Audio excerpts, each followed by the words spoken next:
हिंदी कक्षा में पुनः एक बार आपका स्वागत है। आज के अंक में हम लक्ष्मण मूर्छा और राम विलाप जो कविवर तुलसीदास जी के द्वारा लिखा हुआ है के काव्य सौंदर्य संबंधी प्रश्न और उत्तरों पर चर्चा करेंगे। पहला कवित किस भी किसान कुल बनिक भिखारी से लेकर आगी बढ़वागिते बड़ी है आगी पेट की पर आधारित प्रश्न है। प्रस्तुत काव्य पंक्तियों का भाव सौंदर्य स्पष्ट कीजिए, अर्थात भावार्थ स्पष्ट करना है। और दूसरा प्रश्न है पेट की आग को कैसे शांत किया जा सकता है। तीसरा प्रश्न है काव्यांश के भाषिक सौंदर्य पर टिप्पणी कीजिए, अर्थात भाषागत विशेषताएं स्पष्ट करनी होती हैं। पहला प्रश्न, इस समाज में जितने भी प्रकार के कार्य हैं वे सभी पेट की आग से वशीभूत होकर किए जाते हैं, अर्थात हम पेट पालने के लिए ही सभी तरह के कार्यों को अंजाम देते, चाहे पढ़ाई करने का काम है, चाहे मेहनत मजदूरी करने का काम है, कोई भी कार्य है। पेट की आग विवेक को नष्ट कर देने वाली होती है। ईश्वर की कृपा के अतिरिक्त कोई इस पर नियंत्रण नहीं पा सकता। दूसरा प्रश्न, पेट की आग को कैसे शांत किया जा सकता है। पेट की आग भगवान श्री राम की कृपा के बिना नहीं बुझाई जा सकती, अर्थात राम की कृपा ही वह शीतल जल है जिसमें इस आग का शमन करने की सामर्थ्य होती है। और तीसरा प्रश्न है काव्यांश के भाषिक सौंदर्य पर टिप्पणी कीजिए। पेट की आग बुझाने के लिए मनुष्य द्वारा किए जाने वाले कार्यों का प्रभावपूर्ण वर्णन किया गया है। काव्यांश कवित्त छंद में लिखा गया है। ब्रज भाषा का माधुर्य घनीभूत है, विद्यमान है। किस भी किसान कुल चाकर चपल बेचत बेटा बेटकी आदि में अनुप्रास अलंकार की छटा दर्शनीय होती है या विद्यमान है। दूसरा है खेती न किसान को भिखारी को न भीख से लेकर दुरित दहन देखी तुलसी हाहा करी पर आधारित पहला प्रश्न है किसान, व्यापारी, भिखारी और चाकर किस बात से परेशान हैं। किसान को खेती के अवसर नहीं मिलते, व्यापारी के पास व्यापार की कमी है, भिखारी को भीख नहीं मिलती और नौकर को नौकरी नहीं मिलती। सभी को खाने के लाले पड़े हुए हैं। पेट की आग बुझाने के लिए सभी परेशान हैं। वेदहु पुराण कहू से लेकर कृपा वेदहु पुराण कही लोकहु बिलोकियत साकरे सबे पे राम रावरे कृपा करी।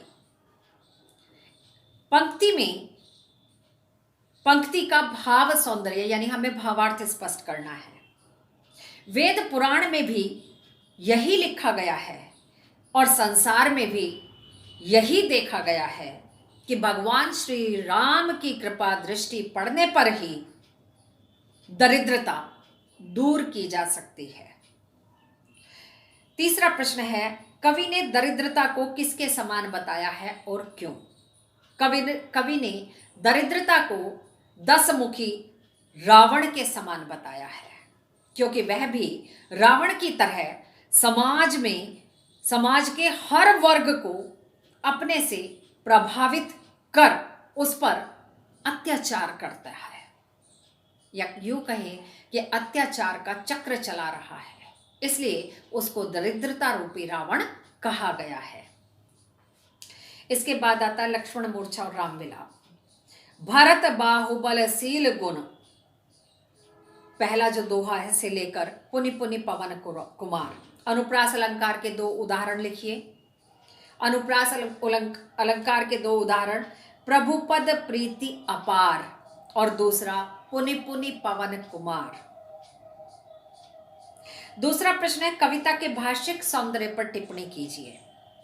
काव्यांश में सरल सहज अवधि भाषा का प्रयोग किया गया है। और यहाँ दोहा छंद है। तीसरा प्रश्न, काव्यांश के भाव वैशिष्ट्य को स्पष्ट कीजिए, यानी भाव की विशेषता को। काव्यांश में हनुमान द्वारा भरत के बाहुबल, उनके शील, उनके स्वभाव तथा प्रभु श्री राम के चरणों में उनकी अपार श्रद्धा की सराहना का वर्णन किया गया है। दूसरा काव्यांश सुतबित नारी भवन परिवारा से लेकर नारी हानि विशेष क्षति नाही पर आधारित प्रश्न। काव्यांश के भाव सौंदर्य पर प्रकाश डालिए।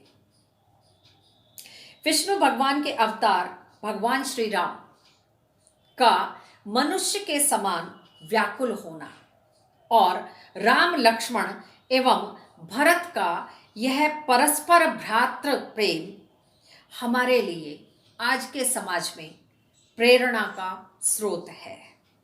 दूसरा प्रश्न है, इन पंक्तियों को पढ़कर राम लक्ष्मण की किन किन विशेषताओं का पता चलता है?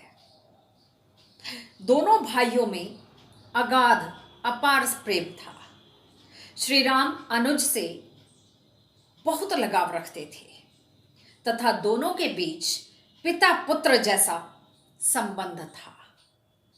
लक्ष्मण श्री राम का बहुत सम्मान करते थे। श्री राम उन्हें पुत्र की भांति प्रेम करते थे और लक्ष्मण उन्हें बहुत अधिक सम्मान, पिता की भांति ही सम्मान देते थे। तीसरा प्रश्न है, अंतिम दो पंक्तियों को पढ़कर हमें क्या शिक्षा मिलती है?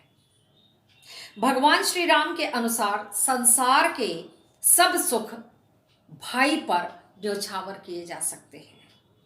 भाई के अभाव में यह जीवन व्यर्थ होता है और भाई जैसा कोई अन्य नहीं हो सकता।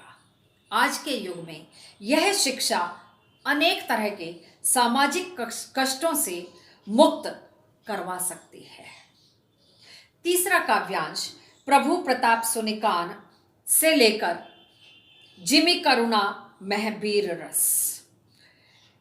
पहला प्रश्न है, भाषा प्रयोग की दो विशेषताएं लिखिए। भाषा प्रयोग की निम्नलिखित दो विशेषताएं होंगी। सरस, सरल, सहज और मधुर अवधी भाषा का सुंदर प्रयोग किया गया है। और दूसरा लिखेंगे, भाषा में दृश्य बिंब साकार हो उठता है। दूसरा प्रश्न है, काव्यांश का भाव सौंदर्य लिखिए अर्थात भावार्थ। काव्यांश में लक्ष्मण के मूर्छित होने पर श्री राम एवं वानरों की सेना में शोक संवेदना और दुख का वर्णन किया गया है।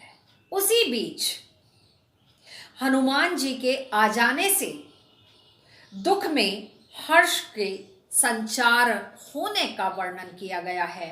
करुण रस में वीर रस संचरित हो जाता है, क्योंकि उनके संजीवनी बूटी लाने से अब लक्ष्मण जी के प्राण बच जाएंगे और वे स्वस्थ होकर उठ खड़े होंगे।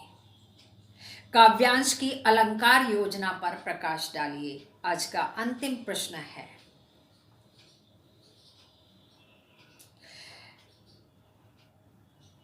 विकल भय वानर निकर में अनुप्रास अलंकार तथा आई गयऊ हनुमान जिमि करुणा महवीर रस में उत्प्रेक्षा अलंकार विद्यमान है।